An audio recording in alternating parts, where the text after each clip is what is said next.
हिजोको दिनमा हामीले हेर्यौं भने हिजोको दिनमा जसरी अहिलेको सरकारले विभिन्न किसिमका मागहरू पूरा गरिदिन्छु भनेर उहाँहरूले भन्नुभयो, संविधानलाई कमजोर गराउने, उपलब्धिलाई कमजोर गराउने, तर अरू मुद्दाहरूलाई हामी व्यवस्थापन गर्छौं, माग पूरा गर्छौं भनेर सत्ता टिकाइराख्ने जुन अभिलाषा हो त्यो नै गलत हो। संसदको बजेट अधिवेशन बोलाउनु पर्थ्यो, तर आफ्नो नीति कार्यक्रम फेल हुन्छ कि बजेट फेल हुन्छ कि सत्ताबाट बाहिर जानु पर्छ कि भनेर संविधानले दिएको आदेशलाई पनि नमानिकन बजेट अधिवेशन बोलाएन अहिलेको सरकारले। स्पष्ट भएको कुरा छ एउटा कुरा, र विश्वासको मत लिएर आएर त्यसलाई असफल भइसकेपछि अरू वैकल्पिक सरकार पनि निर्माण नहोस् र मुलुकमा फेरि राजनीतिक अस्थिरता अगाडि जाओस् भन्ने खेलमा पनि अहिलेको सरकारको पार्टी लागिराखेको हामीले अनुभूति गरेका छौँ। तर संसदले रिजेक्ट गरेको कुराहरू अहिलेको सरकारको नेतृत्वलाई संसदले असफल गराइसकेको कुरामा फेरि त्यही नेतृत्वले संसदमा फेरि नेतृत्व गर्छु भनेर आउनु भनेको संवैधानिक राजनीतिक दृष्टिकोणबाट पनि ठिक होइन। संसदमा अविश्वासको प्रस्ताव आउँछ, सत्ता मैले छोड्नु पर्छ भन्ने भय र डरको त्रासको हिसाबबाट सत्तामा टिकिराख्ने अभिलाषाले र संविधान भन्दा पनि हामी माथि छौँ भनेर जुन किसिमबाट क्रियाकलापहरू गरेर हठात संसदलाई भङ्ग गर्ने, तपाईँ हेर्नुहोस् हिजोको दिनमा विधेयक अधिवेशनलाई यसरी हठात भङ्ग गर्ने कि नागरिकता जस्ता कुराहरू अरू संघीयतासँग जोडेका विधेयकहरूलाई लिएर आएर संसदमा छलफल गराएर त्यसलाई कार्यान्वयन गराउने, आज हजारौं लाखौं बालबालिकाहरू नागरिकता नपाएर भविष्य अन्धकार भएको छ। त्यसप्रति सरकार गम्भीर हुनु पर्दैन थियो। पहिलो कुरा के हो भने अहिलेको प्रतिनिधि सभाको निर्वाचन पश्चात नेपाल कम्युनिस्ट पार्टी जुन संयुक्त रूपबाट निर्वाचन लडेर अहिलेको सम्माननीय प्रधानमन्त्रीले 2/3 नजिक उहाँले सहमतिबाट सरकारको गठन भएको अवस्था थियो।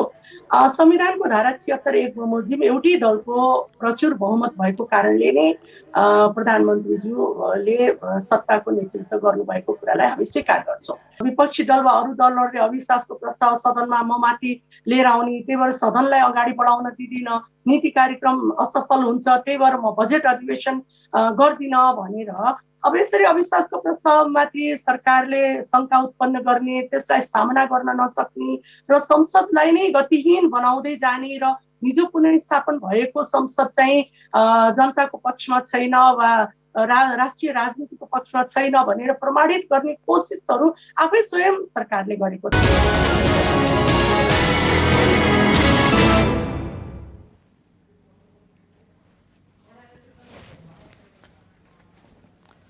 नमस्कार दर्शकबिन, स्वागत छ कार्यक्रम आजको सन्दर्भमा। म प्रताप दुलाल।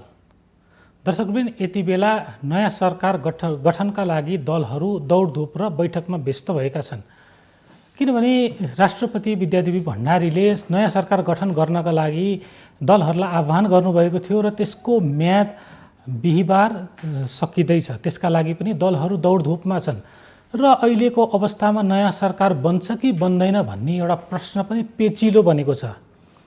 आज हामी यिनै विषयमा कुराकानी गर्नेछौँ र यी विषयमा कुराकानी गर्नका लागि यति बेला हामीसँग प्रत्यक्ष सम्पर्कमा जोडिनु भएको छ नेपाली काङ्ग्रेस संसदीय दलकी सचेतक पुष्पा भुसाल। आउनुहोस् उहाँलाई स्वागत गरौँ। यहाँलाई स्वागत छ भुसालज्यू। धन्यवाद। यति बेला दलहरू वास्तवमा छलफलमा व्यस्त छ, नयाँ सरकार गठनको लागि प्रयासरत छ र कांग्रेसको पदाधिकारी तथा पूर्व पदाधिकारी बैठकले समेत नयाँ सरकार गठनका लागि प्रयत्नहरू गर्ने निर्णय गरिसकेको छ। यहाँलाई के लाग्छ, नयाँ सरकार बन्ने सम्भावना यहाँले कतिको देख्नु भएको छ? सबभन्दा पहिला त अहिलेको राष्ट्रिय राजनीतिमा सम्माननीय प्रधानमन्त्रीज्यूले जुन विश्वासको मत सदनमा माग्नुभयो त्यो अहिलेको समय सापेक्ष छ कि छैन भनेर पनि विश्लेषण गर्न जरुरी रहेको हामी देख्छौँ। विश्वासको मतलाई माग्नु भन्दा पनि अहिलेको राष्ट्रिय सङ्कटको रूपमा उत्पन्न भएको कोरोना भाइरसका जति पनि विषयवस्तु छन् त्यसबाट उत्पन्न भएका आर्थिक सङ्कटका कुराहरू, मानवीय सङ्कटका कुराहरूलाई राष्ट्रिय बजेटले सम्बोधन गर्नुपर्छ, केन्द्रबिन्दुमा राख्नुपर्छ र बजेट अधिवेशनलाई प्रारम्भ गर्नुपर्छ भन्ने हाम्रो मान्यता रहेको थियो। र त्यसको हाम्रो मान्यता मात्रै होइन, हाम्रो संविधानले पनि जेठ 15 गते राष्ट्रिय बजेट ल्याउनु पर्छ भनेर सरकारलाई निर्देशन पनि दिएको। तर सरकारको नेतृत्व गरेको प्रधानमन्त्रीज्यू स्वयं सरकारले नै संविधानले निर्देशन गरेको कुरालाई पालना गर्नु भएन।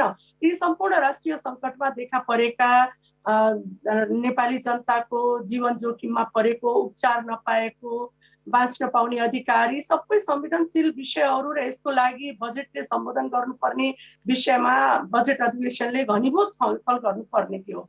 तर यी सम्पूर्ण कुराहरू भन्दा बाहिर गएर अहिले 81 विश्वासको मत सरकारले ल्यायो र विश्वासको मतमा सरकार असफल भएको कुरा देखियो र सदनले एकपटक सरकारमा रहेको नेतृत्व प्रधानमन्त्रीमाथि हाम्रो विश्वास छैन भनेर भारी बहुमतबाट भनौँ भारी मतबाट त्यसलाई अस्वीकृत गरिसकेपछि अब संसदीय व्यवस्थामा सरकार गठन गर्ने, सरकार निर्माण गर्ने अधिकारै भनौँ संसदीय प्रणालीमा त प्रमुख प्रतिपक्षी दल भेटिङ इन गभर्मेन्टै हुन्छ र त्यसको लागि पनि नेपाली कांग्रेसले सरकारको नेतृत्व गरेर वैकल्पिक सरकार दिन्छौँ भनेर जुन किसिमको कांग्रेसले निर्णय गरेको छ, मलाई के लाग्छ भने यो एउटा संसदीय अभ्यासको एउटा राम्रो सुरुवात पनि हो र प्रमुख प्रतिपक्षी दलको अधिकार पनि हो। त्यही भएर कांग्रेसले अहिले अरू दलहरूसँग पनि वैकल्पिक सरकारको लागि आह्वानहरू गरेको छ, किनभने अहिलेको 3 वर्षको हामी अनुभव हेर्ने हो भने, लेखाजोखा गर्ने हो भने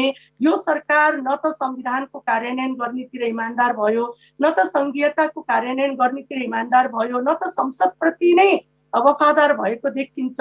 संघीयतालाई कार्यान्वयन गर्ने कानुनहरू नल्याउने, जनतासँग सरोकार हुने नागरिकता जस्ता कानुनहरू नल्याउने, कोरोना भाइरसबाट उत्पन्न भएका आर्थिक सङ्कट र मानवीय सङ्कटलाई सम्बोधन नगर्ने र कमिसन र भ्रष्टाचारका कुराहरू बाहिर लिएर आएर आम जनतालाई निराशा बनाएको छ। यो मानेमा पनि यो सरकार एउटा असफल भइसकेको भन्ने कुरा सिद्ध भइसकेको छ। त्यही भएर अहिले आफैले सरकारले विश्वासको मत लिने, आफै त्यो विश्वासको मतलाई संसदले रिजेक्ट गरेको छ, त्यसलाई स्वीकार गरेको छैन भने कांग्रेसले एउटा प्रतिपक्षी दलले आफूलाई सरकार निर्माणको लागि दावी गर्नु भनेको यो नौलो कुरा पनि होइन। त्यही भएर अरू दलहरूले पनि नेपाली कांग्रेसको नेतृत्वमा एउटा वैकल्पिक सरकार गठन गरेर अब यो मुलुकलाई एउटा संघीय लोकतान्त्रिक गणतन्त्रका कुराहरू, जनजीविकाका कुराहरू, संविधानको कार्यान्वयनको कुरामा अबको सरकार उत्तिकै गम्भीर भएर हिजोको गल्ती जुन सरकारले गरेको छ त्यसलाई नदोहोऱ्याउनको लागि पनि अबको बाँकी अवधिमा कांग्रेसको नेतृत्वमा सरकार बन्नुपर्छ। त्यही भएर कांग्रेसले अरू दलहरूसँग संवाद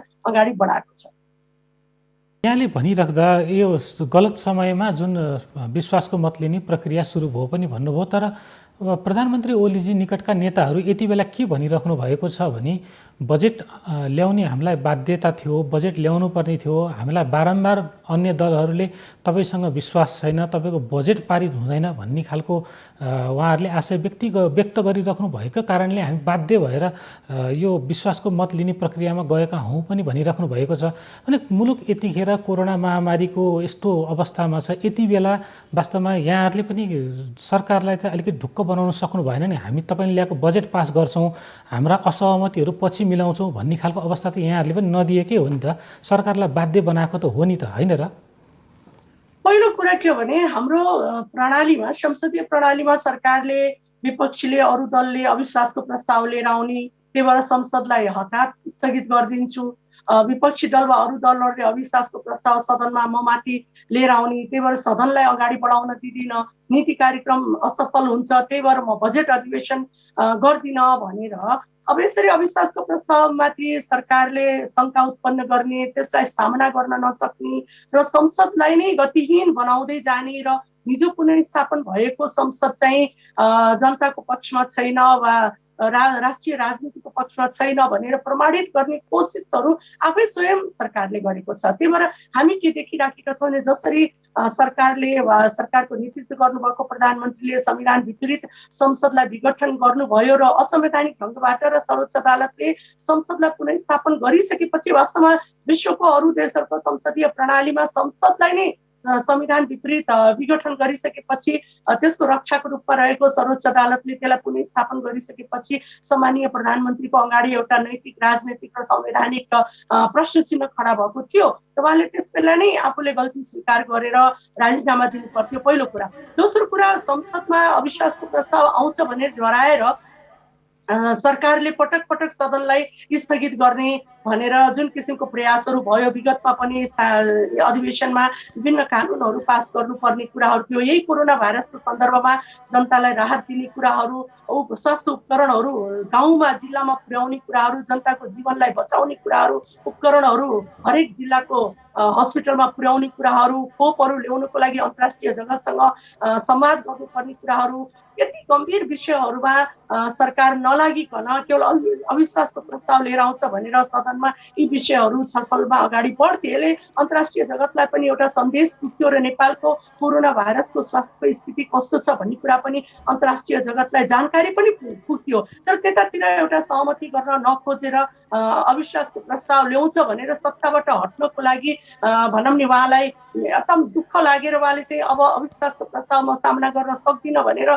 संसदसँग डराएर उहाँले संसदलाई अगाडि बढाउनु भएन। र अहिले आएर जुन कुरा तपाईँले भनिराख्नु भएको छ, वास्तवमा यी कुरालाई नेपाली कङ्ग्रेसले दलको मार्फतबाट हिजोको संसदमा पनि गम्भीरतापूर्वक कोरोना भाइरसबाट उत्पन्न भएका विषयहरू, मानवीय सङ्कट, आर्थिक सङ्कटका कुराहरू, जनतालाई राहत दिने कुराहरू, आज विदेशमा तपाईँले हेरिराख्नु भएको छ, आजै न्युज आइराखेको छ कि खाडीबाट नेपालीहरूले कति 600-700 सिलिन्डर अक्सिजनको नेपालमा पठाउनको लागि पैसा उठाएका कुरा आएको छ। यसरी बाहिर बस्ने नेपालीहरूलाई यत्रो ठुलो पीडा भइराखेको छ, तर सरकारमा बस्ने नेतृत्व गर्नेहरूले जनताको जीवनलाई बचाउनको लागि, मानवीय सङ्कटलाई व्यवस्थापन गर्नको लागि न त स्वास्थ्यको उपकरणहरू ल्याउन सक्ने, न त अक्सिजनहरू, न त भेन्टिलेटरको व्यवस्थाहरू गर्न सक्ने, न त खोपहरू ल्याउन सक्ने, न त जनतालाई राहत दिन सक्ने, आश्वासन दिन सक्ने पनि अवस्था छैन। स्वयं स्वास्थ्य मन्त्रालयले अब हामीसँग स्वास्थ्यको उपकरणहरू समाप्त भइसकेको छ भनेर उहाँहरूले त्यस्ता किसिमका अन्तर्वार्ताहरू दिने र अर्कोतिर हाम्रो सम्मानीय प्रधानमन्त्रीज्यूले एउटा अन्तर्राष्ट्रिय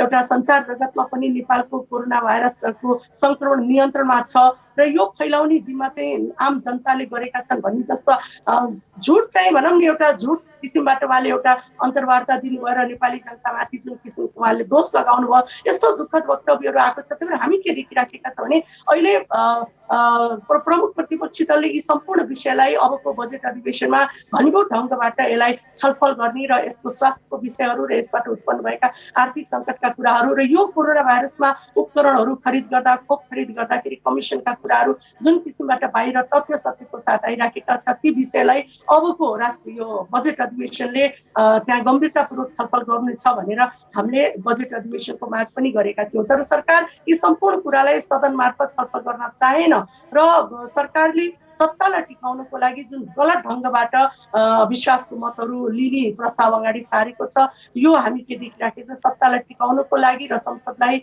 गतिहीन बनाउनको लागि यो विश्वासको प्रस्ताव प्रस्तुत भएको हामीले महसुस गरेका छौँ। तपाईँले भने जस्तै उहाँले विश्वासको मतै लिनु थियो भने हिजोको दिनमा बहुमतको सरकार निर्माण गर्दै जाँदाखेरि फागुन 23 गते जब नेपाल कम्युनिस्ट पार्टी एमाले र माओवादी दुई खेमामा विभाजन सामान्य सर्वोच्च अदालतले गर्यो। यसरी सत्तामा रहेको दल विभाजन भइसकेपछि संविधानको धारा 100 को धारा 2 बमोजिम 30 दिनभित्र विश्वासको मत लिनु पर्थ्यो साँच्चै संविधानलाई यदि पालना गर्ने हो भने। तर हामी के देखेका छौँ भने सरकारले केवल सत्तालाई बचाउनको लागि, सत्तामा टिक्नको लागि, गणितीय खेल खेल्नको लागि मात्रै विश्वासको मतलाई प्रस्तावको रूपमा सदनमा लिएर आएको र अब स्थिति के आएको छ भने सरकारमाथि यो सदनले 27 गते विश्वास छैन भनेर जुन किसिमबाट रिजेक्ट गरेको छ, अब यो सरकारलाई भनौँ अहिले त काम चलाउ प्रधानमन्त्री हुनुहुन्छ, तर फेरि पनि गणितीय हिसाबबाट मुलुकको राष्ट्रिय राजनीतिलाई अस्थिर गराउनेतिर अब सरकारले अगाडि बढाउनु हुँदैन र वैकल्पिक सरकारको निर्माणको लागि कङ्ग्रेसले पहल कदमी अगाडि बढाउनुपर्छ भन्ने हाम्रो मान्यता रहेको छ। जस्तो यहाँले भनेको जस्तो अब यहाँहरूको असहमति थियो सरकारले गरेको या प्रधानमन्त्री ओलीजीले गर्नुभएका कतिपय कामहरूमा यहाँहरूले असहमति थियो, यहाँहरूले जताउनु पनि भएको थियो। ठिक छ, उहाँले विश्वासको मत लिन खोज्नुभयो, असफल हुनुभयो। अब के त, अब नयाँ सरकार कहिलेसम्म बन्छ त? किनभने अहिले पछिल्लो जुन गतिविधि देखिएका छन् दलहरूबीच, विशेष गरी निर्णायक भनिएको जनता समाजवादी पार्टीको दुईटा खेमाले जस्तो खालका गतिविधि देखाइरहेका छन्, यसले त नयाँ सरकार बन्न सक्ने सम्भावना पातलो भएको देखाएको छ नि।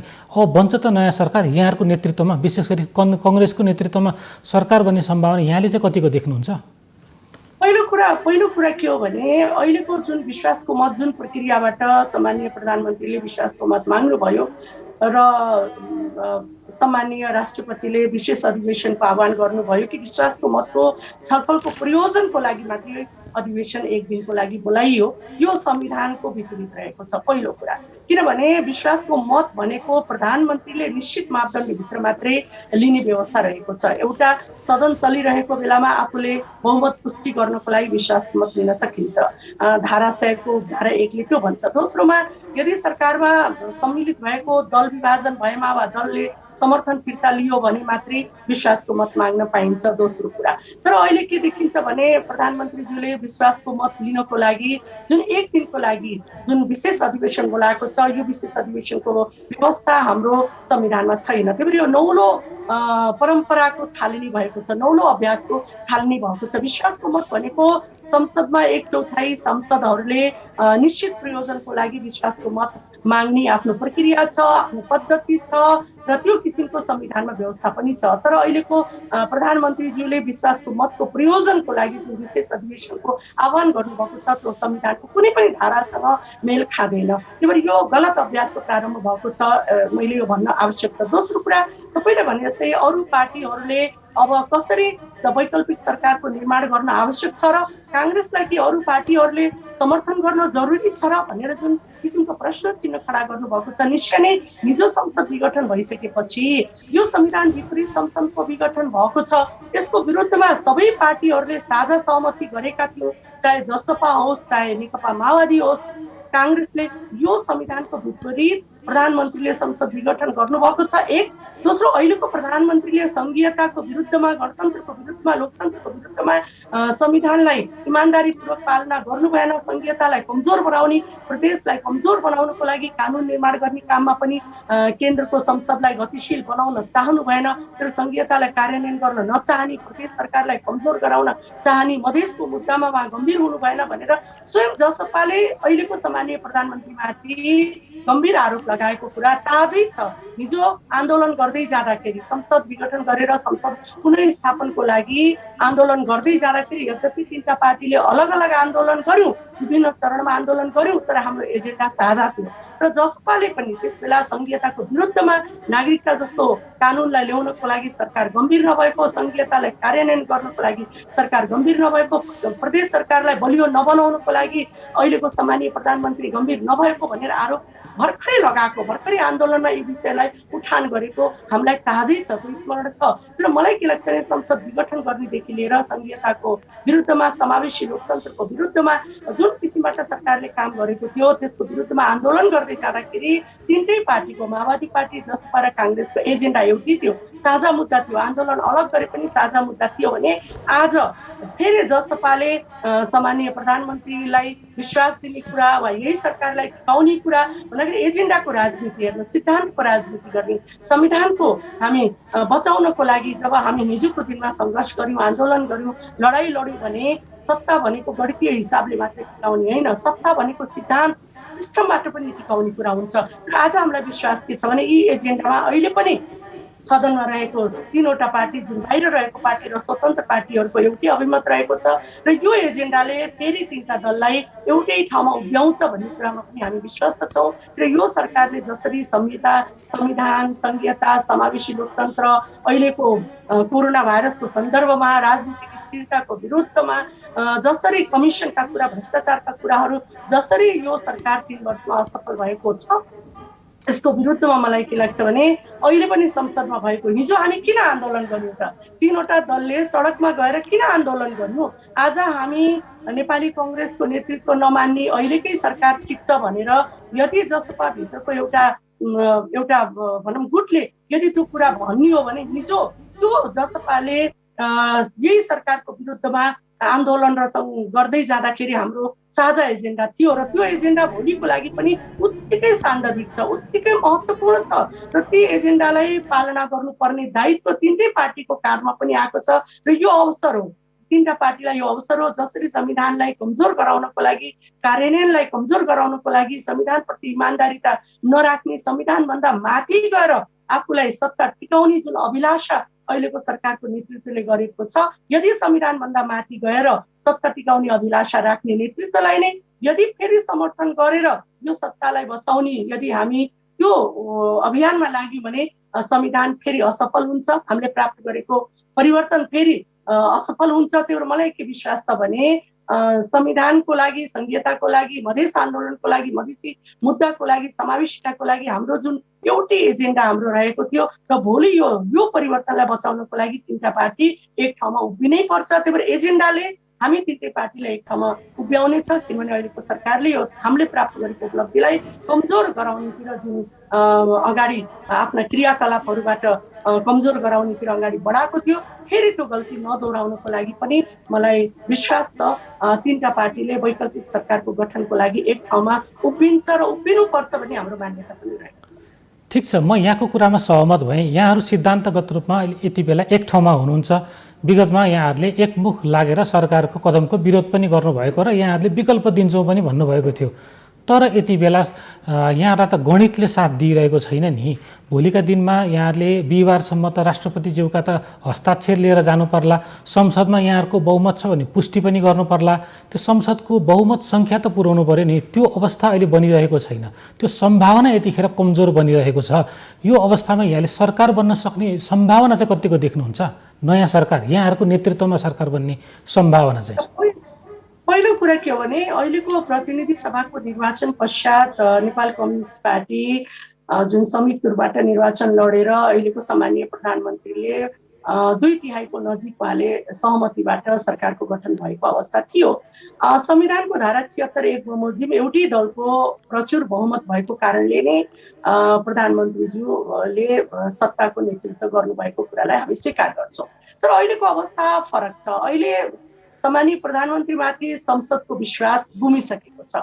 एकपटक एउटा व्यक्तिमाथि संसदले विश्वास गुमाइसकेपछि सरकारको नेतृत्व गर्नुभएका व्यक्तित्वले, त्यो पार्टीको नेतृत्वले सत्ता गुमाइसकेपछि अब फेरि त्यही संसदबाट फेरि त्यही प्रधानमन्त्रीको नियुक्ति हुनु भनेको यो राजनीतिक दृष्टिकोणबाट पनि, संवैधानिक दृष्टिकोणबाट पनि, संसदीय अभ्यासको दृष्टिकोणबाट पनि गलत रहनेछ। पहिलो कुरा यो हामी यस्ता कुराहरू स्पष्ट रूपबाट हामीले अगाडि राख्नु पर्दछ एउटा। दोस्रो कुरा धारा 76(2) बमोजिम 2 वा 2 भन्दा बढी दलको समर्थनमा सरकार निर्माण गर्ने कुराहरूमा अहिले जसपा पार्टीले सदनमा पनि भन्नुभयो कि हामी संवाद अगाडि बढाउँछौँ र हामी अहिले तटस्थ बस्छौँ। जुन दलसँग हाम्रो संवाद अगाडि बढ्नेछ, हाम्रो माग पुरा हुनेछ, हामी त्यो कुरालाई त्यतातिर हामी समर्थन गर्न सक्छौँ भनेर पनि उहाँहरूले सदनमा बोलेको विषयवस्तु पनि ताजै छ। र यही सन्दर्भमा जसपाको एउटा समूहले भनौँ अध्यक्ष महन्त ठाकुर लगायतको नेतृत्वहरूले नेपाली कङ्ग्रेसको सभापति, संसद दलको नेता शेरबहादेवज्यूलाई भेटेर आफ्ना विषयवस्तुहरू पनि राख्नुभयो। र म फेरि पनि स्मरण के गराउन चाहन्छु भने संविधान संशोधनका विषय होस् वा संविधान संशोधनका विषयवस्तुहरू हुन् वा संघीयतालाई कार्यान्वयन गर्नुपर्ने कुरा होस्, चाहे समावेशी लोकतन्त्रका कुराहरू, हिजो 3 वर्षसम्म हामीले सदनमा उठाएका विषयवस्तुहरू हाम्रो र जसपामा धेरै ठुलो अन्तर रहेको मैले महसुस गरेको छैन। र आज आएर जसरी जसपा आफूलाई तटस्थ रूपमा राखेको छ, तर एजेन्डाको रूपमा नेपाली कङ्ग्रेस अहिले पनि मधेसको मुद्दाहरूमा, मधेसको अधिकारको सन्दर्भमा, संघीयताको सन्दर्भमा र विशेष गरी यो संविधान बचाउने कुरामा, जुन संविधानलाई यत्रो ठुलो शान्ति प्रक्रिया र संविधान सभाबाट प्राप्त गरेको यो संविधानलाई बचाएर मुलुकले प्राप्त गरेको संघीय लोकतान्त्रिक गणतन्त्रको उपलब्धि र समावेशी लोकतन्त्रको उपलब्धिलाई बचाउनको लागि पनि अहिले सबभन्दा ठुलो प्रश्न चिन्ह खडा भयो। सत्ता कसले बनाउँछ, कसले बिगार्छ, हट्छको सत्तामा बस्छ भन्ने कुरा अब अहम होइन। अब आम जनताहरूले यो सत्तामा बसेर संविधानको कार्यान्वयन कुन दलले गर्छ र कुन दलले गर्यो भन्ने विश्लेषण गर्नुपर्ने बेला आइसकेको छ। अहिलेको सरकारले संविधान प्राप्त गरिसकेपछि समावेशी लोकतन्त्रका कुरा गर्दाखेरि आम जनताको सामाजिक, राजनीतिक, आर्थिक, सांस्कृतिक अधिकारलाई कसले सुनिश्चित गर्यो भन्ने कुराहरू हिजोको दिनमा 3 वर्षमा जनजीविकाको सवालहरूमा, मूल्य वृद्धि, गरिबी, बेरोजगारी, हिंसाका कुराहरू, बलात्कारका घटनाहरू, राजनीतिक अस्थिरताका कुराहरू जसले यो संविधानलाई कमजोर बनाएर जनजीविकाको सवालमाथि प्रश्न चिन्ह खडा गर्यो, त्यसमा 3 वर्षको अहिलेको सरकार चलाउँदै जाँदाखेरि कतिको सफल भयो, कतिको असफल भयो भन्ने कुरा जग जाहेर छ। र मलाई के लाग्छ भने हिजोको दिनमा सदनमा जुन ढङ्गबाट जसपाको सिङ्गो पार्टीले यी विषयहरूलाई गम्भीरतापूर्वक उठाएको थियो भने आज आएर पनि जसपाले जुन नेपाली कङ्ग्रेससँग विभिन्न शर्तहरू भनौँ वा विभिन्न मागहरू राखौँ वा विभिन्न कुराहरू राखेको छ, यसमा नेपाली कङ्ग्रेस हिजोको दिनमा पनि संविधान संशोधन गर्ने कुराहरूमा जसपाको र नेपाली कङ्ग्रेसको संविधान संशोधन गर्ने आधारभूत कुराहरू मेल खाएको थियो, मिलेको थियो र तत्कालीन त्यसबेला एमाले पार्टीबाटै अहिलेकै नेतृत्वको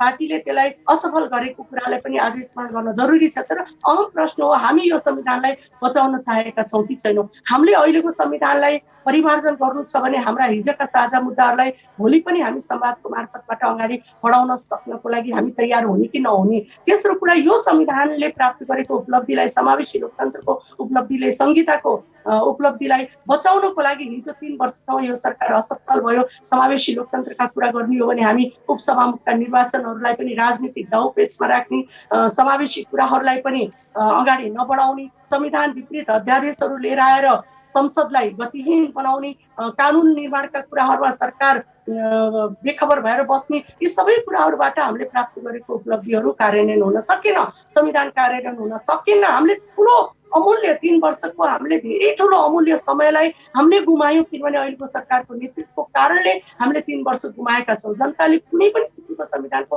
कार्यान्वयन गर्ने कुराहरूलाई, उपलब्धिलाई अनुभूति गर्न सकेन, छुन सकेन, महसुस गर्न सकेन भने अर्कोतिर जनजीविकाका सवालहरूमा यो सरकारले गम्भीरतापूर्वक न त हिजोको बजेटले सम्बोधन गर्यो, न त आजको बजेटले सम्बोधन गरेको छ। त्यही भएर हामी के भनिराखेका छौँ भने यही कारणले यो संविधानलाई बचाउनको लागि र प्राप्त गरेका उपलब्धिहरूलाई र राष्ट्रिय सङ्कटका कुराहरू, आर्थिक सङ्कटका कुराहरू, स्वास्थ्यका कुराहरू, शिक्षाका कुराहरू, जति पनि जनजीविकासँग जोडिएका विषयहरूलाई अब संविधानको इमान्दारीपूर्वक कार्यान्वयन गर्नुपर्छ भनेर काङ्ग्रेसले जसपासँग पनि संवाद गम्भीर ढङ्गबाट अगाडि बढाएको छ। तर अहिले भर्खरै विश्वासको मत गुमाएको पार्टी र विश्वासको मत गुमाएको सरकारको नेतृत्वलाई फेरि सरकारमा टिकाइराख्नु भनेको के हो भने यो एउटा संसदीय अभ्यासको भनौँ, संसदबाट विश्वास गुमाएको 4 दिनभित्र फेरि संसदमा त्यही व्यक्तित्वलाई नेतृत्व दिनु भनेको वास्तवमा यो संविधानले परिकल्पना गरेको भन्दा बाहिरको कुरा हो। राजनैतिक दृष्टिकोणबाट यो असफलताको गाथा लेखिन्छ। तर यसमा नेपाली कङ्ग्रेसले गम्भीरतापूर्वक अरू पार्टीसँग लागेको छ र हामीलाई के विश्वास छ भने धारा 76(2)बाट अब नयाँ सरकार गठन गर्ने प्रक्रिया अगाडि बढिसकेको छ र त्यो कुराबाट भोलि रातिसम्म यो अवसर रहेको छ र काङ्ग्रेसले अहिले पनि यो विषयमा अरू दलहरूसँग घनीभूत ढङ्गबाट छलफल अगाडि बढाएको छ। त्यही भएर हामी के चाहन्छौँ भने संविधानको रक्षा गरेर भोलिको दिनमा एउटा तटस्थ निष्पक्ष निर्वाचनको लागि एउटा निर्वाचनको नेतृत्व, हिजो जसरी नेपाली कङ्ग्रेसले संविधान सभाको नेतृत्वका कुरा गरौँ, चुनावका कुरा गरौँ वा हिजोको प्रतिनिधि सभाको संविधान जारी भइसकेको पहिलो निर्वाचनका कुरा गरौँ, काङ्ग्रेसले नेतृत्व लिँदा पनि जुन निष्पक्षताको साथ निर्वाचन सम्पन्न गर्यो र जुनसुकै परिणामलाई पनि स्वीकार गर्ने जुन किसिमको आफ्नो संस्कार देखाएको छ, अहिलेको सरकारमा त्यो विश्वास चाहिँ पनि अहिलेको सरकारले गुमाएको अवस्था रहेको छ। तर संविधान कार्यान्वयन गर्ने कुरा र भोलिको चुनावलाई निष्पक्ष ढङ्गबाट अगाडि बढाउने कुराको लागि पनि वैकल्पिक सरकारको आवश्यकता रहेको छ र त्यसका सम्भावना छन्। असम्भव भन्ने कुरा राजनीतिमा हुँदैन, किनभने मैले फेरि दोहोऱ्याएँ, हामीले प्राप्त गरेको उपलब्धिलाई बचाउन चाहन्छौँ, संविधानलाई बचाउन चाहन्छौँ, साझा मुद्दालाई भोलिको दिनमा इमान्दारी भएर कार्यान्वयन गर्न चाहन्छौँ र जुन बेमौसमी ढङ्गबाट विश्वासको मत लिएर अहिलेको बजेट अधिवेशन ल्याएर अहिलेका यत्रो धेरै कोरोना भाइरसको मान्छेको जीवन गइराखेको छ। हरेक दिन ग्राफलाई हामी हेर्ने हो भने नेपाली जनताको जीवनमाथि खेलवाड भएर मृत्युवरण गर्नुपर्ने यो कारणको स्थितिको सृजना पनि अहिलेको सरकारले लिएर आएको छ। किनभने यो कुरालाई रोक्नको लागि जुन किसिमको स्वास्थ्य उपकरणका कुराहरूदेखि लिएर खोपको लागि जसरी सरकारले अगाडि बढ्नु पर्दथ्यो त्यो किसिमबाट अगाडि बढ्न सकेन, बजेटहरू दिन सकेन, त्यो उपकरणहरू दिन सकेन, जसले गर्दाखेरि अनाहत रूपबाट जनताको ज्यान गुम्नु पर्ने अवस्थाको सृजना अहिलेको सरकारले गरेको कारणले पनि अब यो सरकारले सत्तामा बस्ने आफ्नो औचित्यता गुमाइसकेको हुनाले यी सम्पूर्ण मुद्दाहरूमा मलाई के लाग्छ भने अरू दलहरू, किनभने विपक्षमा बहुमत छ भन्ने कुरा पनि स्पष्ट रूपबाट देखिएको छ र अहिलेको सरकारले विश्वास गुमाएको कुरा पनि स्पष्ट रूपबाट देखिएको छ। त्यही भएर अहिलेको सरकार फेरि अहिलेको पार्टी, फेरि अहिलेको सत्तामा रहेको पार्टीले फेरि सरकार बनाउँछु भन्ने कुरा एउटा राजनैतिक दृष्टिकोणबाट, नैतिक दृष्टिकोणबाट र संवैधानिक दृष्टिकोणबाट र संसदीय मूल्य मान्यताको विपरीत पनि रहेको हुनाले वैकल्पिक सरकारको आवश्यकता सदनले महसुस गरेको छ, सदनले त निर्देशन दिएको छ। तर कङ्ग्रेसले अरू दलहरूसँग संवाद अगाडि बढाएर अब नयाँ नेतृत्व गठन गर्नको लागि पहल कदमी अगाडि बढाएको छ र मलाई लाग्छ यो सकारात्मक ढङ्गबाट यी विषयवस्तुहरू अगाडि बढ्नेछ र वैकल्पिक सरकारको गठन हुने सम्भावनाहरू पनि मैले उत्तिकै देखिराखेको छु।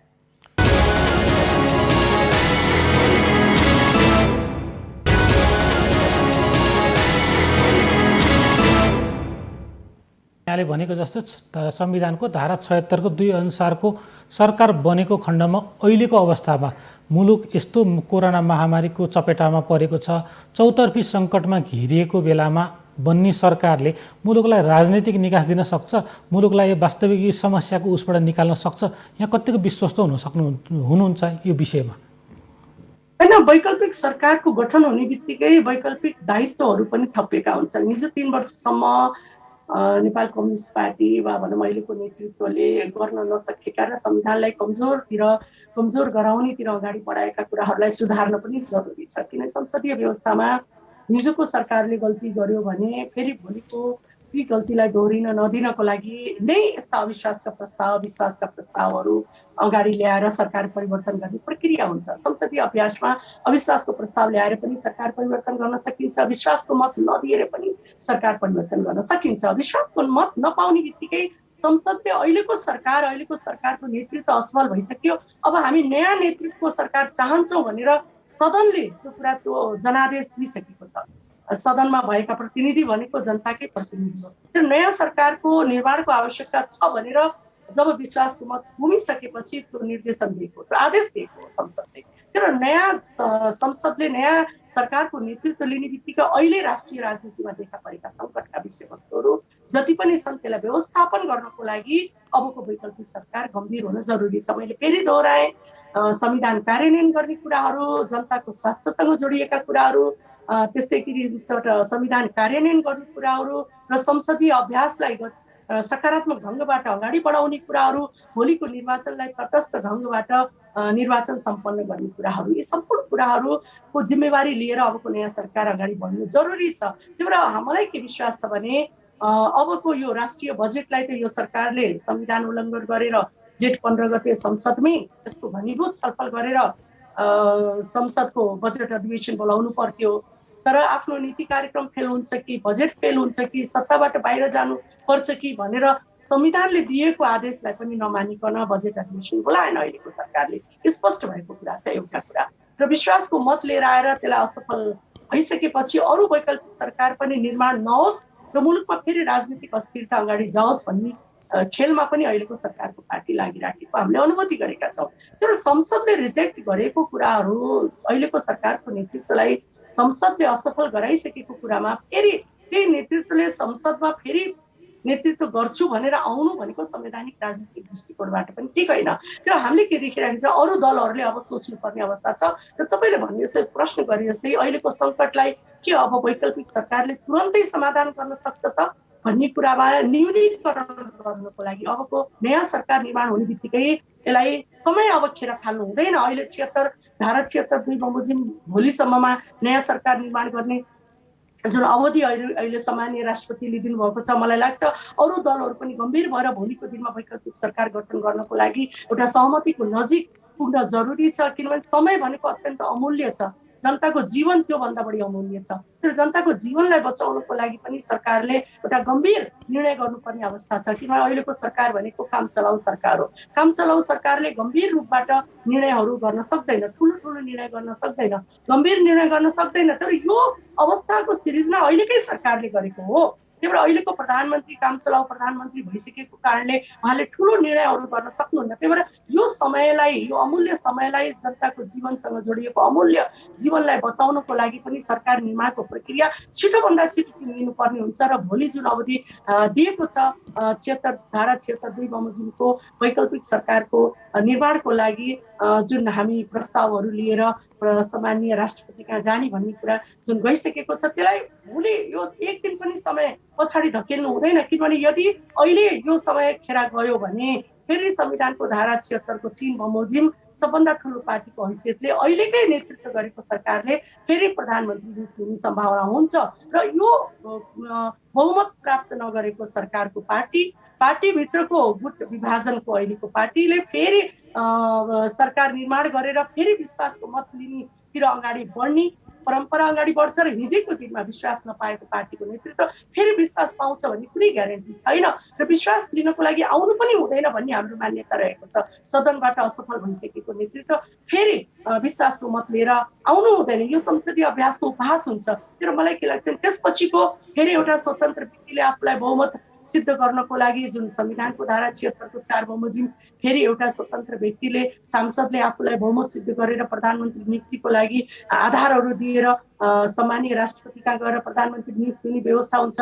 यसको लागि 10-15 दिन फेरि पछाडि जान सक्छ र यो समय भनेको अहिले राष्ट्रिय राजनीतिमा जनताको जीवनसँग खेलवाड नगरिकन सरकारको निर्माण तुरन्तै हुनुपर्ने आवश्यकता देखिएको छ। जति छिटो वैकल्पिक सरकारको निर्माण हुन्छ, अहिले देखा परेका जुन राष्ट्रिय सङ्कटका कुराहरू, आर्थिक सङ्कटका कुराहरू, जनताको बाँच्न पाउने अधिकारका कुराहरू, यसलाई व्यवस्थापन गर्नको लागि पनि आउने वैकल्पिक सरकारले तुरन्तै पहिलो बैठकमै त्यसलाई सम्बोधन गरेर यी अहिले देखाएका समस्याहरूलाई समाधान गर्नको लागि पहल कदमी अगाडि बढाएर ठुलो निर्णयहरू तत्कालै मैले फेरि भने अहिलेको काम चलाउ सरकारले ठुलो निर्णयहरू गर्न सक्दैन।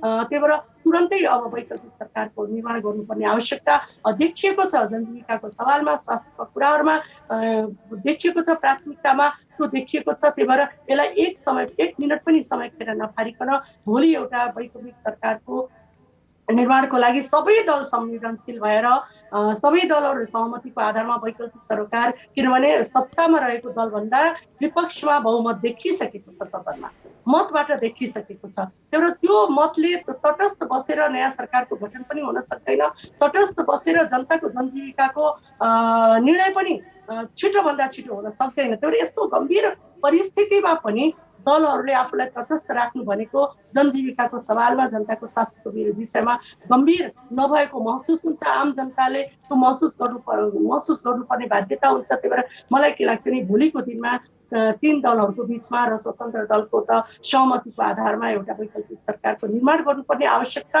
र औचित्य पुष्टि भइसकेको छ र समय खेर नफालिकन भोलि वैकल्पिक सरकारको लागि 3 दल र स्वतन्त्र दल आएर सरकार निर्माणको लागि पहल कदमी अगाडि बढ्नुपर्ने अहिलेको आवश्यकता पनि हो र त्यो औचित्यता पुष्टि पनि गरेको छ संसदले। र त्यतातिर कङ्ग्रेसले पहल कदमी अगाडि बढाएको छ र हामीलाई विश्वास छ त्यसमा सफलता मिल्नेछ।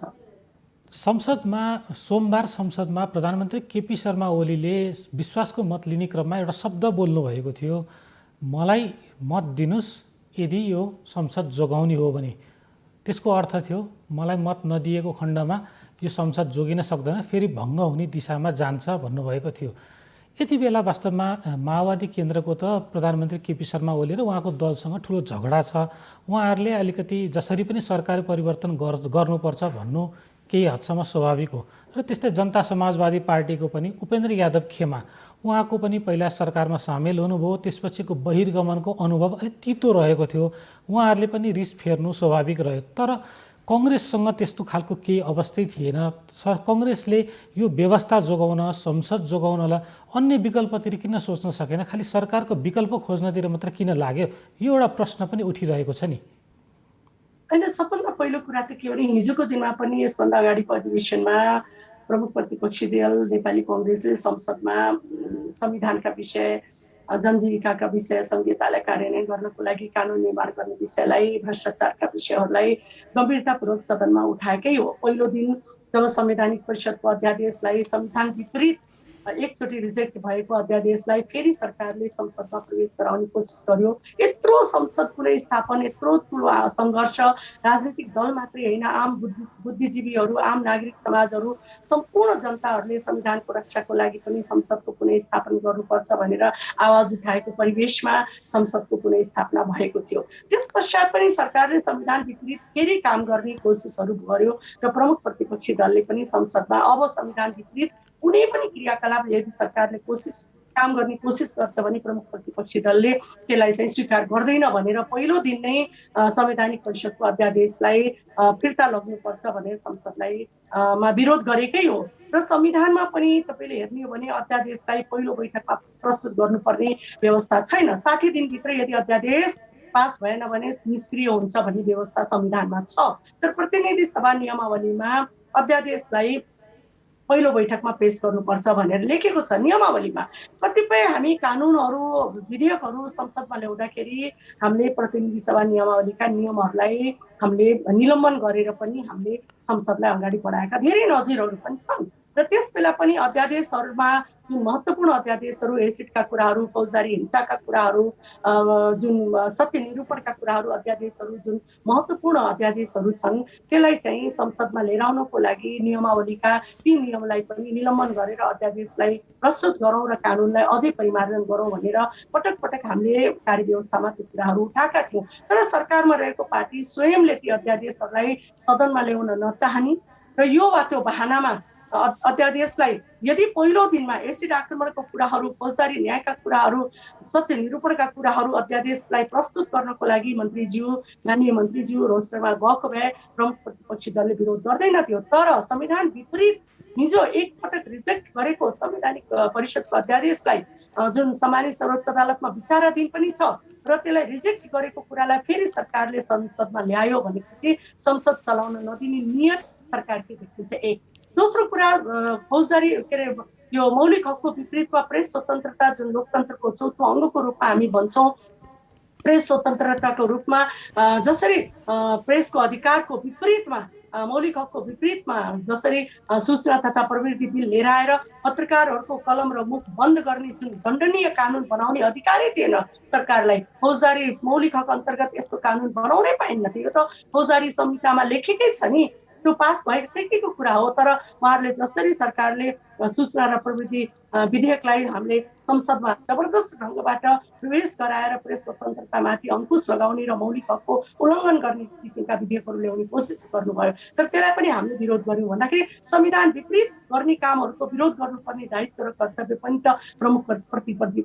दलको हो नि। सरकारले संविधान उल्लङ्घन गर्दै जाने, मौलिक हक उल्लङ्घन गर्दै जाने र प्रमुख प्रतिपक्षी दल चुप लाएर बस्ने भने संविधानको रक्षा कसले गर्छ? त्यही भएर हामी हिजोको दिनमा के देख्यौँ भने प्रमुख प्रतिपक्षी दलले संविधान विपरीत भएका क्रियाकलापहरूमा सदनमा विरोध गरेकै हो। तर हामी के देख्छौँ भने सरकार पटक पटक अब संसदमा अविश्वासको प्रस्ताव आउँछ, सत्ता मैले छोड्नुपर्छ भन्ने भय र डरको, त्रासको हिसाबबाट सत्तामा टिकिराख्ने अभिलाषाले र संविधान भन्दा पनि हामी माथि छौँ भनेर जुन किसिमबाट क्रियाकलापहरू गरेर हठात संसदलाई भङ्ग गर्ने। तपाईँ हेर्नुहोस् हिजोको दिनमा विधेयक अधिवेशनलाई यसरी हठात भङ्ग गर्ने कि नागरिकता जस्ता कुराहरू अरू संघीयतासँग जोडेका विधेयकहरूलाई लिएर आएर संसदमा छलफल गराएर त्यसलाई कार्यान्वयन गराउने। आज हजारौं लाखौं बालबालिकाहरू नागरिकता नपाएर भविष्य अन्धकार भएको छ। त्यसप्रति सरकार गम्भीर हुनु पर्दैन थियो र हिजोको विधेयक अधिवेशनलाई पनि निष्क्रिय बनाउने कोसिस अहिलेको सरकारले गर्यो।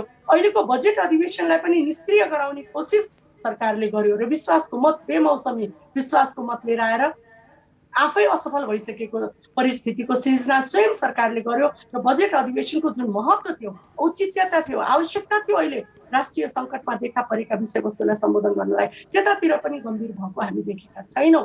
तपाईँले भने जस्तै अहिलेको सरकारले अधिवेशन न त बजेट अधिवेशनलाई गम्भीरतापूर्वक हेर्यो, न त बजेट अधिवेशनलाई गम्भीरतापूर्वक हेर्यो, संविधानमा लेखेका विषयवस्तुलाई पनि कहिले पनि कार्यान्वयन गर्नेतिर लागेन। संविधानभन्दा आफू माथि गएर तपाईँले भने जस्तै हिजो संसदमा बोल्दै जाँदाखेरि सम्मानीय प्रधानमन्त्रीज्यूले संविधानभन्दा पनि माथि गएर एउटा अल्पमतमा परेको प्रधानमन्त्री, अल्पमतको सरकार, बहुमत पनि छैन उहाँको दलको, तर उहाँले त्यहाँ एउटा त्रास देखाउनु भयो, भय देखाउनु भयो। मलाई यदि संसद विघटन गर्ने होइन भने मलाई नै विश्वासको मत दिनुहोस्, होइन भने म मार्ग प्रशस्त गर्छु भनेर संसद विघटन गर्छु भनेर फेरि संविधान विपरीत उहाँले संसद विघटन गर्ने जुन आफ्नो नियत देखाउनु भयो, गलत नियतबाट उहाँले बोल्नुभयो। आज जनता निर्वाचन भन्दाखेरि पनि आज जनताको आवश्यकता अरू छ। आज जनताले निर्वाचनमा अरबौं पैसा खर्च गर्नु भन्दा पनि आज स्वास्थ्य उपकरण खरिद गर्नेतिर सरकार गम्भीर हुनुपर्छ भनेर पटक पटक जनताले आवाज उठाएको हो। तर आज सरकारले कोरोना भाइरस स्वास्थ्यका उपकरणहरू नकिन्ने, विभिन्न किसिमका खोपहरू खरिद गर्नेतिर नलाग्ने, खोपमा पनि कमिसनका कुरालाई हल्का ढङ्गबाट संसदमा प्रस्तुत गर्ने, अन्तर्राष्ट्रिय जगतलाई कोरोना भाइरसको सन्दर्भमा सूचना गलत ढङ्गबाट प्रवाह गर्ने र संसदलाई गतिशील बनाउन छोडेर उहाँले संसदलाई गतिहीन बनाउनको लागि जुन किसिमका अभिव्यक्तिहरू दिनुभयो, उहाँले त्रास दिनुभयो कि यदि मलाई यदि दिने होइन, समर्थन नदिने हो भने संसद चाहिँदैन, संसद म विघटन गर्छु भनेर पनि उहाँले त्यस बेला उहाँले आफ्नो अभिव्यक्तिहरू दिनुभयो। त्यही भएर यो संविधान विपरीतका अभिव्यक्तिहरू उहाँले दिनुभएको छ, किनभने संसदमा सरकार नेतृत्व गरेको दलभन्दा बाहिर बहुमतको दलको उपस्थिति थियो।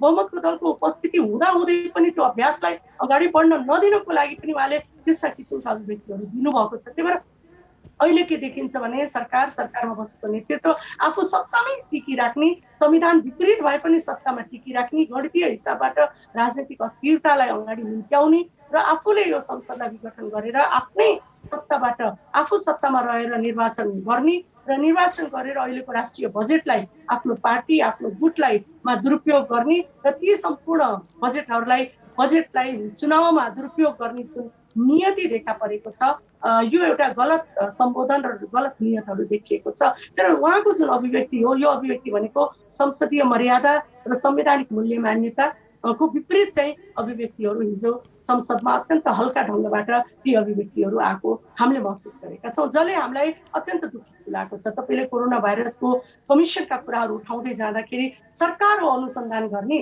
सरकार हो कारवाही गर्ने, तर उहाँले के भन्नुभयो भने यदि त्यहाँ कमिसनका खेल भएको छ भने तपाईँहरू कारवाही गर्नुहोस् नि, जनताले कारवाही त चुनावमा गर्ने हो, निर्वाचनमा गर्ने हो, मत मार्फत गर्ने हो, त्यो समयलाई पर्खिन जरुरी छ। तर अहिले कमिसनका कुराहरू अगाडि आउँदै जाँदाखेरि उहाँले कमिसन तन्त्रलाई ढाकछोप गर्नको लागि कारवाही गर्ने त राज्यले हो नि, राज्यको निकायले हो नि, तर उहाँले त्यो कमिसनमा भएको यदि कुनै भ्रष्टाचार भएको छ भने कारवाहीको दायराभित्र लिएर आउँछु, कानुनको दायराभित्र ल्याउँछु भन्ने सम्मको अभिव्यक्ति नदिएर यदि करप्सन भएको छ भने तपाईँहरू कारवाही गर्नुहोस् भनेर उहाँले जुन हुङ्कार उहाँ त्यहाँ प्रस्तुत गर्नुभयो, यसबाट के देखिन्छ भने सरकार अहिले पनि कमिसनको खेलमा भ्रष्टाचारलाई ढाकछोप गर्ने र राष्ट्रिय बजेटलाई दुरुपयोग गर्ने र त्यही राष्ट्रिय बजेटलाई दुरुपयोग गरेर निर्वाचनमा जाने जुन गलत नियतको साथ अगाडि बढिराखेको छ। त्यही भएर पनि अहिलेको सरकार परिवर्तन हुन आवश्यक छ, किनभने यो सरकार अल्पमतको छ, यो सरकारलाई रिजेक्ट गरिसकेको छ संसदले र यो सरकार 3 वर्षमा कुनै पनि किसिमको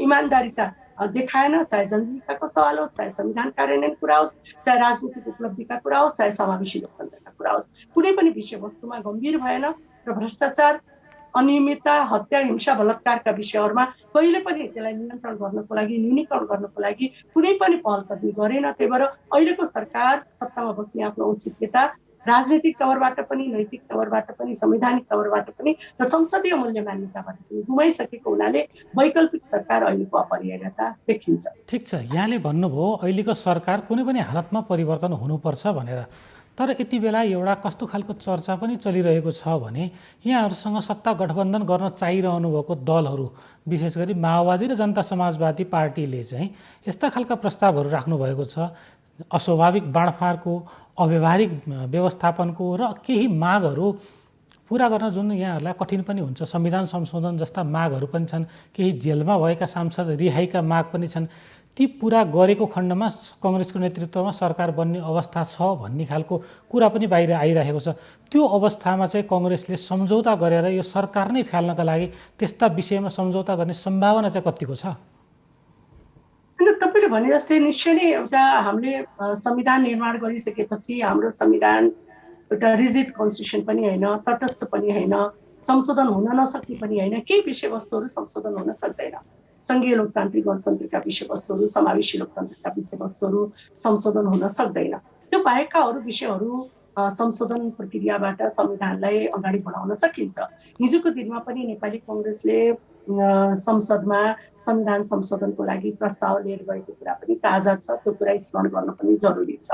जसपाले संविधान संशोधनको लागि राखेका मुद्दाहरू अन्तर्वस्तुका कुराहरूमा फरक भए पनि मुद्दाको विषयवस्तुहरूमा साझा विषयवस्तुहरूको संशोधन अगाडि बढेको कुरालाई आज मैले फेरि पनि स्मरण गर्न चाहन्छु, किनभने कङ्ग्रेसबाटै संविधान संशोधन गर्नको लागि प्रस्ताव संसदमा संसद सचिवालयमा दर्ता भएको कुरालाई पनि मैले आज स्मरण गर्न चाहन्छु। त्यही भएर हाम्रो पहिलो प्राथमिकता अहिलेको संविधानलाई बचाउनको लागि, हामीले प्राप्त गरेको उपलब्धि बचाउनको लागि र भोलिको दिनमा संविधान संशोधन गर्ने मुद्दालाई हामीले साझा मुद्दाको रूपमा अगाडि बढाएर संविधान संशोधन गर्नुपर्ने विषयहरू मलाई लाग्छ राष्ट्रिय राजनीतिको अहम विषय हो। दोस्रो कुरा जुन तपाईँले ल्याउनु भयो अरू विषयवस्तुहरू, मधेसको कुराहरू, विभिन्न किसिमका अरू मुद्दाहरूको विषयहरूमा गहन छलफल हुँदाखेरि हामीले स्मरण के गरौँ भने त्यो दोस्रो प्राथमिकताको विषय हो। पहिलो संविधानको रक्षाको कुरा हो, र दोस्रो कुराहरू मुद्दाका विषयवस्तुहरू पनि पार्टी कुनै अमुक पार्टीको लागि महत्त्वपूर्ण विषयवस्तु भए पनि त्यो संवाद र छलफलको माध्यमबाट व्यवस्थापन गर्नुपर्ने विषय हो। सत्ता समीकरणको लागि ती मागहरूलाई बार्गेनिङको रूपमा नलिकन ती विषयवस्तुहरूलाई संवादको मार्फतबाट छलफलको मार्फतबाट व्यवस्थापन गर्नुपर्ने इच्छा शक्तिको कुरा हो। हिजोको दिनमा हामीले हेर्यौँ भने हिजोको दिनमा जसरी अहिलेको सरकारले विभिन्न किसिमका मागहरू पुरा गरिदिन्छु भनेर उहाँहरूले भन्नुभयो, संविधानलाई कमजोर गराउने, उपलब्धिलाई कमजोर गराउने, तर अरू मुद्दाहरूलाई हामी व्यवस्थापन गर्छौँ, माग पुरा गर्छौँ भनेर सत्ता टिकाइराख्ने जुन अभिलाषा हो त्यो नै गलत हो। पहिला त त्यतातिरै हामी व्याख्या गर्न जरुरी छ। त्यो संविधान संशोधन गर्ने कुरा मैले फेरि दोहोऱ्याएँ, संविधान तटस्थ होइन, त्यसमा संशोधन गर्न सक्ने, छलफल अगाडि बढाउन सकिन्छ। कांग्रेसले हिजोको दिनमा पनि पहलकदमी गरिसकेको विषयवस्तु हो। अरू विषयहरूलाई पनि संशोधन मार्फत हामी छलफललाई संसदमा बहसको विषय बनाउन सकिन्छ। दोस्रो कुरा, जुन संवाद र छलफलबाट जसपाका मागहरू जति पनि विषयवस्तुहरू छन् ती विषयवस्तुहरूलाई संवादको र छलफलको विषयवस्तुले कार्यान्वयन गर्नुपर्ने हुन्छ। मुखले मात्रै पुरा गरिदिन्छु भनेर मात्र हुँदैन, किनभने हामीले हिजोको दिनमा 27 गते हामी सदनमा हामीले हेर्यौँ, जसपाको नेताले भन्नुभयो कतिपय मागहरू अझै पुरा गर्ने संवादमा अगाडि बढेको छ। सरकार बनाउने कुराहरूमा मलाई लाग्छ संविधान अनुकूल सरकार बनाउने कुराहरू एउटा विषयवस्तु हो, तर दलहरूको बिचमा विभिन्न मागहरूको विषयमा अन्तर संवादहरू गर्ने, छलफल गर्ने, संवाद गर्ने र त्यसलाई व्यवस्थापन गर्ने कुराहरू राजनीतिक सहमतिको मुद्दा हो। एउटा संवैधानिक सहमतिको कुरा एउटा हुन्छ, संवैधानिक सहमतिको कुराले सरकार गठन गर्छ। राजनीतिक सहमति भन्ने कुराहरू अन्य विषयहरूमा संवाद र प्रक्रिया छलफल अगाडि बढाएर त्यसलाई व्यवस्थापन गर्ने कुरा हो। समय दिनुभयो पुष्पा भुसालज्यू, यहाँको महत्त्वपूर्ण समय र संवादको लागि धेरै धेरै धन्यवाद। समय दिनुभयो, विचार राख्न दिनुभएकोमा माउन्टेन टेलिभिजनलाई म धन्यवाद दिन चाहन्छु। दर्शकबिन, आजको श्रृङ्खलामा हामीले नेपाली काङ्ग्रेस र वर्तमान सरकारको सम्बन्ध र नयाँ सरकार बन्न सक्ने अवस्थाहरूका विषयमा कुराकानी गऱ्यौँ र यी विषयमा कुराकानी गर्नका लागि हामीसँग प्रत्यक्ष सम्पर्कमा हुनुहुन्थ्यो नेपाली काङ्ग्रेस संसदीय दलकी सचेतक पुष्पा भुसाल। आजको श्रृङ्खलामा यति नै। सत्य, तथ्य र निष्पक्ष समाचारको लागि हेर्दै रहनुहोला माउन्टेन टेलिभिजन HD। नमस्कार।